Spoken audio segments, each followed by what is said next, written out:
পরিমাণ অবদান রাজনীতির মধ্যে, ছাত্রলীগ থেকে যুবলীগ সবকিছু, তো আমাদের বাসায় তো সবার একটা উপস্থিতি থাকতো। কাকা ছিল ফার্স্ট ম্যান, প্রথম লোক, আমার বাবার প্রথম লোক যারা আমাদের বাসায় উপস্থিতি থাকতো। এখন ওনার পা জর্জরিত, গুলিতে হাত পায়ে কাটা, অনেক কিছু, আমরা অনেক কিছু সাক্ষী। এখানে অনেক ইয়াং জেনারেশন থাকতে পারে, তারা অনেক কিছু নাও জানতে পারে, কিন্তু আমি পার্সোনালি অনেক কিছু সাক্ষী। আমি কাকার সঙ্গে একটা ছোট্ট কথা বলি, না শেয়ার করি না, কাকাও হয়তো জানে না যে ওনার এই কাজটার ইম্প্যাক্ট, প্রভাব আমার উপরে কত বেশি পড়ছে।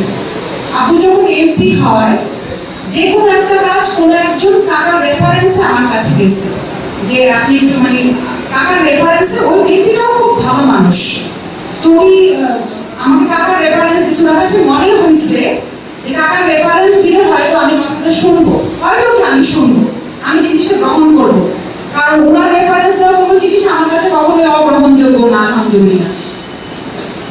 তো আমাকে যখন বলছে, তো আমি আব্বুর কাছে বললাম, আব্বুর কাছে বলার পর আব্বু একটু চুপচাপ ছিল। আব্বু বলছে তুমি তোমার কাকাকে জিজ্ঞেস করো, ও যদি বলে করতে তাহলে করো, না করতে বললে তুমি করো না।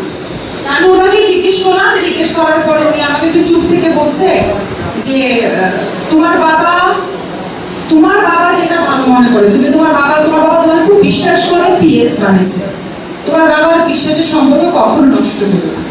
এটাই হচ্ছে উনি কিন্তু আপনাদেরকে সুবুদ্ধি দিবে, কখনো কুবুদ্ধি দিবে না।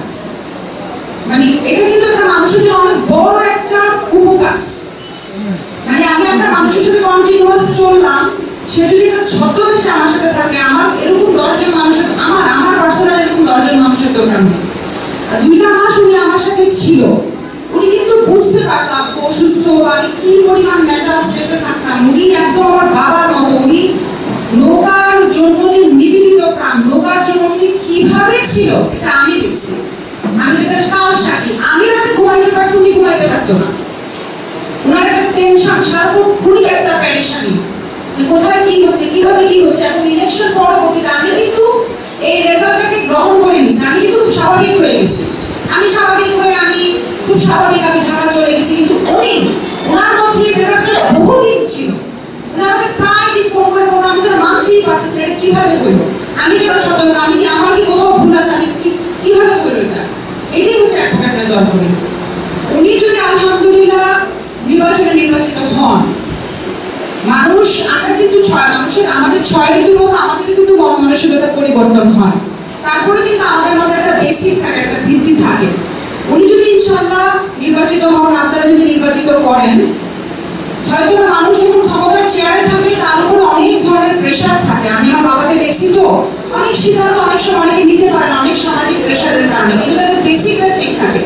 তারা কিন্তু বুঝতে পারে যে কে ভালো, কে খারাপ, কাকে কি কতটুকু করা উচিত। ওনার কাছ থেকে আপনারা কিন্তু আমার বাবার মতো সেম ভালো সার্ভিসটা পাবেন ইনশাআল্লাহ।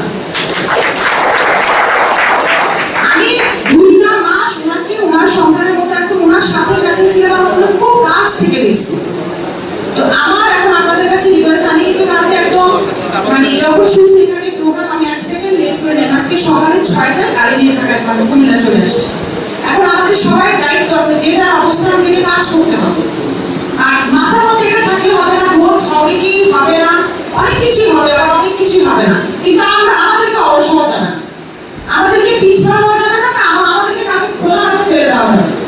যোগ্য প্রার্থীটাকে আমরা দেখতেছি, আমরা বুঝতেছি কি যোগ্য, তাকে টেনে নেওয়ার দায়িত্ব আমাদের। উনি আগে আসতে পারবেন না, ওনাকে আমাদের ভুল করতে হবে, যে যার অবস্থান থেকে আমাদেরকে ভুল করতে হবে। কারণ উনি নৌকার জন্য নিবেদিত প্রাণ ছিলেন। উনি যদি নির্বাচিত হন, উনি সরকারের একটা শক্ত হাত পাবেন। আমরা মনে হয় আপনারা আমার কথা বুঝতে পারছেন না? কথাটা তো আমার কথাগুলো পরিষ্কার, আপনারা বুঝতে পারতেছেন না? তো আজকে আমার মেসেজটা আপনাদের কাছে এটাই, আমারও যদি আপনাদের কোনো ইয়ে থাকে, আমি আপনাদের ওনার একজন প্রতিনিধি হয়ে আমি আপনাদের সাথে ইনশাআল্লাহ কানেক্টেড থাকবো। ওনার কাছে কোনো আবদার থাকলে আপনারা আমার হয়ে আসতে পারেন, অসুবিধা নেই। এই মেসেজটা আমি ওনার কাছে পৌঁছে দিতে পারবো, এবং উনি সেটা গ্রহণ করার মতো শিক্ষকতা আলহামদুলিল্লাহ ওনার আছে। তো আজকে আমি এখানেই শেষ করে, অনেক গরম, অনেকেরই অনেক কিছু বলার আছে। আপনাদের কাছে আমার এটাই অনুরোধ, আমি আজকে এই অনুরোধ নিয়ে আপনাদের কাছে আসছি, যে আপনারা যে যার অবস্থান থেকে ওনার অভিভাবক হয়ে ওনাকে একটু সাহায্য করেন। আমাদের সবার সাহায্য ওনার দরকার, এবং এই গুরুজনের জন্য একজন যোগ্য প্রার্থীও দরকার, মানুষের জন্য একটা যোগ্য অভিভাবকের দরকার। টাকা পয়সা এটা কিছু অভিভাবক যদি না থাকেন আমরা খুব ভাসমান আমাদের কোনো কর্মীরা থাকবে না। একটু চিন্তা করে দেখেন, বুঝতে পারবেন, কোনো অসুবিধা নেই। আল্লাহ হাফেজ। আমার জন্য দোয়া করবেন, ওনার জন্য দোয়া করবেন, আমরা আপনাদের জন্য দোয়া করি।